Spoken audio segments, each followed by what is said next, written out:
पदाधिकारी डॉक्टर रामानुज जी और समिति श्री राजन राजपूत जी, जहरिया मैडम जी, डॉक्टर अभिलाषा मैडम जी, तकनीकी सहयोगी सोनी जी, अमन देव जी और सभी विद्यार्थी।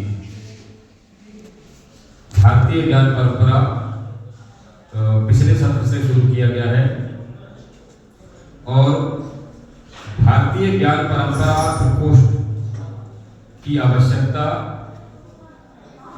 क्यों पड़ी है और यह प्रकोष्ठ भारत के सभी विश्वविद्यालय और महाविद्यालय में किस उद्देश्य को लेकर के काम कर रहा है, भारतीय ज्ञान परंपरा क्या है, इसके संबंध में बहुत कम समय में मैं आपसे बात करूंगा।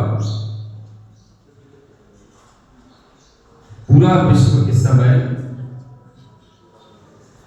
प्रकृति के असंतुलन, बढ़ती जनसंख्या, संसाधनों के असीमित दोहन का प्रकोप और उसका प्रतिशत दोनों ही प्राप्त कर रहा है। भारत का ज्ञान और भारत की परंपराएं ही एकमात्र ऐसा रास्ता है जिसका अनुसरण करके पूरा विश्व आने वाली संतति के लिए एक अच्छा वर्तमान, अच्छा भविष्य दे सकता है। भारतीय ज्ञान परंपरा की आवश्यकता इसलिए भी है कि भारत इस समय यूथ आबादी के हिसाब से विश्व का सबसे बड़ा देश है और भारत में युवा जनसंख्या और युवा जनसंख्या को ही हम कार्यशील जनसंख्या अर्थशास्त्र के दृष्टिकोण से अगर समझे तो वो कार्यशील जनसंख्या है और इतनी बड़ी आबादी एक ठीक उद्देश्य को लेकर के अगर काम करती है तो वो अपने देश का ही नहीं पूरे विश्व का कल्याण कर सकती है। और भारत का यूथ, भारत की नौजवान पीढ़ी, भारत का वैदिक ज्ञान क्या है, उपनिषद क्या है, भारत की ज्ञान परंपरा में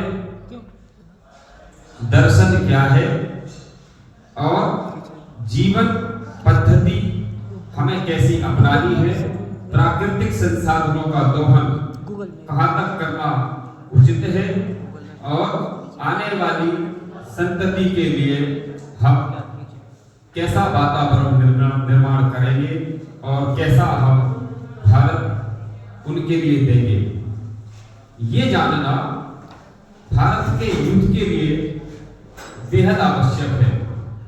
क्योंकि भारतीय ज्ञान परंपरा में जो मौजूद ज्ञान है वो कई बार ऐसा प्रमाणित हुआ है कि वह साइंटिफिक है, वैज्ञानिक है।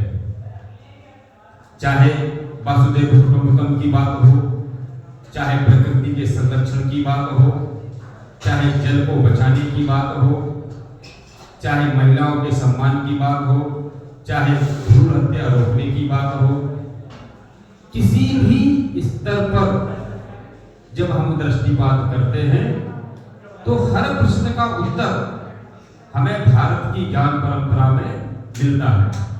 इसीलिए महाविद्यालय में पढ़ने वाले प्रत्येक छात्र और छात्रा के लिए यह आवश्यक हो जाता है कि वह भारत की ज्ञान निधि को समझे, भारत की ज्ञान परंपरा को जाने और सिर्फ जाने ही नहीं उसका अनुसरण भी करे, अपने व्यवहार में भारत के ज्ञान को समाहित करते हुए अपनी जीवन पद्धति में उस ज्ञान का उपयोग करे।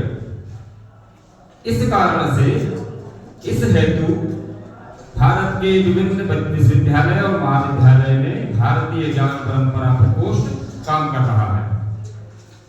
अब भारत की ज्ञान परंपरा क्या है, किसको भारत की ज्ञान परंपरा कहते हैं? तो इसके संबंध में एक कार्यशाला अपन अभी आयोजित करेंगे लगभग जनवरी के आसपास। उसमें भारत की जो विशद ज्ञान परंपरा की पूरी रूपरेखा है उसको अपन जानेंगे और समझेंगे। मोटे अंदाज में, मोटे रूप में मैं आपको कहना चाहूंगा कि पूरे विश्व में ज्ञान की दो शाखाएं प्रचलन में है। एक जिसे हम कहते हैं पाश्चात्य दर्शन और एक को हम कहते हैं भारतीय दर्शन। भारतीय दर्शन में हमारा जो दर्शन है, हमारा जो ज्ञान है, वो वेद से शुरू होता है।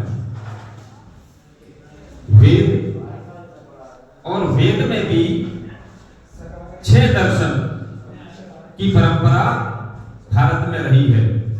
योग दर्शन, सांख्य दर्शन, मीमांसा, वेदांत, वैशेषिक, ये 6 दर्शन की परंपरा भारत में अभी भी मौजूद है।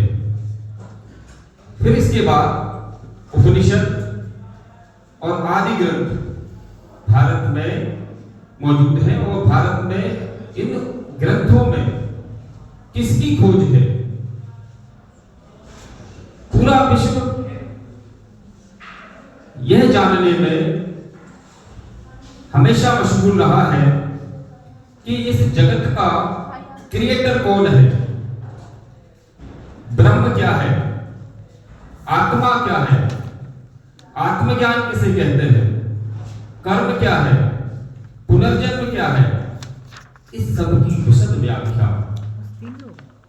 हमारे वेदों में, उपनिषदों में हमें मिलती है। व्यक्ति का जीवन कैसा होना चाहिए, व्यक्ति का जन्म क्यों होता है,